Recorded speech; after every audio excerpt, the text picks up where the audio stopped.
চতুর্থ অধ্যায় মূলধন ও মুনাফা জাতীয় লেনদেন। মূলধন জাতীয় লেনদেনগুলো কি কি? যেসব লেনদেন থেকে দীর্ঘমেয়াদী অর্থাৎ 1 বছরের অধিক সুবিধা পাওয়া যায় যার টাকার অঙ্ক অপেক্ষাকৃত বড় এবং যে সমস্ত লেনদেন নিয়মিত সংগঠিত হয় না তাকে মূলধন জাতীয় লেনদেন বলে। তাহলে মুনাফা জাতীয়টা কি? 1 বছরের চাইতে ছোট ঘন ঘন হয় টাকার পরিমাণ কম বিপরীত। আসেন সূত্র, কয়েকটা সূত্র দেওয়া আছে। প্রারম্ভিক সূত্র মূলধন জাতীয় প্রাপ্তি। মূলধন জাতীয় প্রাপ্তি কিভাবে পাবেন?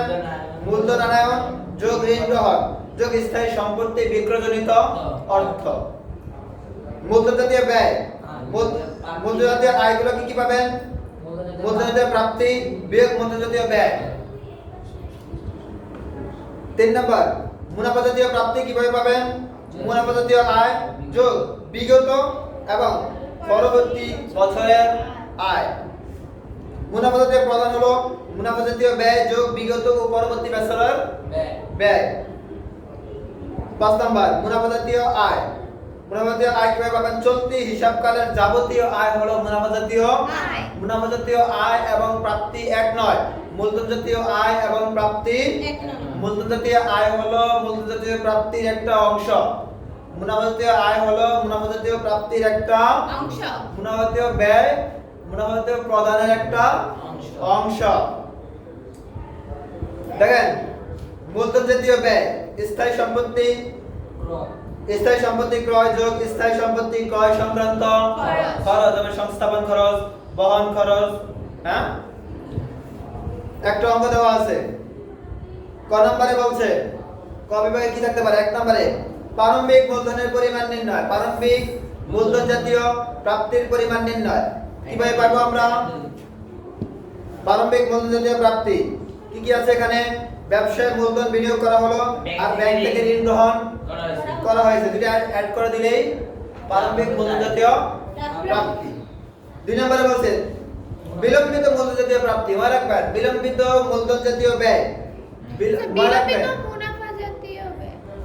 2 নম্বর বিলম্বিত মুনাফা জাতীয় ব্যয়ের পরিমাণ। মনে রাখবেন যেই ব্যয় একবার করে কিন্তু অনেক বছর ধরে তার থেকে সুবিধা ভোগ করা যায়। যেমন নতুন পণ্যের গবেষণা ব্যয়।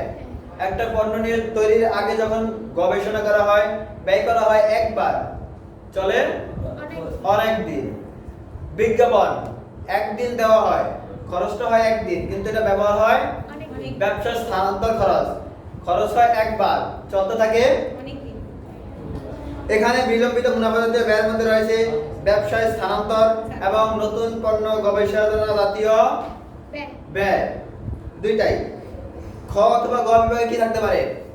প্রথম দেওয়া আছে মুনাফা জাতীয় আয় ও মুনাফা জাতীয় ব্যয় এবং প্রাপ্তি প্রদানের পরিমাণ নির্ণয়।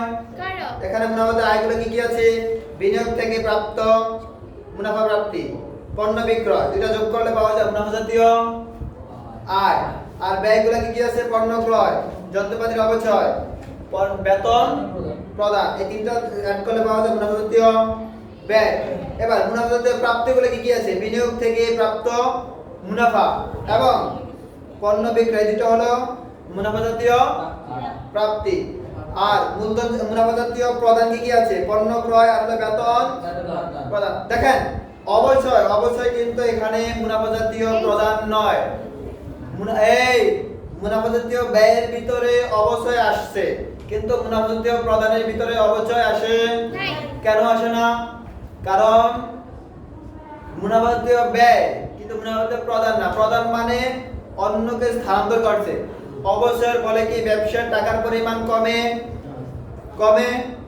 না, এই জন্য মুনাফা জাতীয় প্রদানের ভিতরে এটা যাবে না। তারপরে কি চাইছে? মূলধন জাতীয় প্রাপ্তি ও মূলধন জাতীয় আয় ও ব্যয়ের পরিমাণ নির্ণয়। মূলধন জাতীয় প্রাপ্তিগুলো কি কি আছে? মেশিন বিক্রয় একটাই আছে। মূলধন জাতীয় আয় কিভাবে নির্ণয় করব আমরা? মূলধন জাতীয় আয় নির্ণয় করব মূলধন জাতীয় প্রাপ্তি থেকে মূলধন জাতীয় ব্যয়টা বিয়োগ করলে পাওয়া যায় মূলধন জাতীয় আয়। এখানে মূলধন জাতীয় প্রাপ্তি আছে মেশিন বিক্রয় কত? 1,95,000। আর মেশিনের অর্জন মূল্য বা মূলধন জাতীয় ব্যয়গুলো কি কি আছে? মেশিন ক্রয়, বহন খরচ, সংস্থাপন খরচ অ্যাড করলে হলো 1,82,500। 1,95,000 থেকে 1,82,500 বাদ দিলে যে অ্যামাউন্ট পাওয়া যায় এটাকে বলে মূলধন জাতীয় আয়। তাইলে মূলধন জাতীয় প্রাপ্তির পুরাটা মূলধন জাতীয় আয় নয়, মূলধন জাতীয় প্রাপ্তির একটা অংশ হলো মূলধন জাতীয় আয়। পারা যাইব? ইয়েস। তাহলে এই অঙ্ক থেকে কি কি অঙ্ক আসতে পারে? ক নম্বরের জন্য কি কি আসতে পারে? ক নম্বরের জন্য আসতে পারে হচ্ছে মূলধন জাতীয় প্রাপ্তি আর হলো বিলম্বিত মূলধন জাতীয় মুনাফা জাতীয়। তাহলে মূলধন জাতীয় প্রাপ্তি আর আসতে পারে বিলম্বিত মুনাফা জাতীয়। এর বাইরে ক নম্বর থেকে এই অধ্যায়ে অন্য কোনো প্রশ্ন আসার সুযোগ নাই। খ নম্বরের জন্য আসতে পারে মূলধন জাতীয় আয়, মূলধন জাতীয় ব্যয়, মুনাফা জাতীয় আয়, মুনাফা জাতীয় ব্যয়, মূলধন জাতীয় প্রাপ্তি, মুনাফা জাতীয় প্রাপ্তি, মুনাফা জাতীয় প্রদান। এর বাইরে কিছুই আসতে পারে না। সূত্রগুলো সবগুলো মুখস্থ করলে সূত্র বসিয়ে জাস্ট অঙ্ক করে দিলেই হবে। আর কিছু নেই।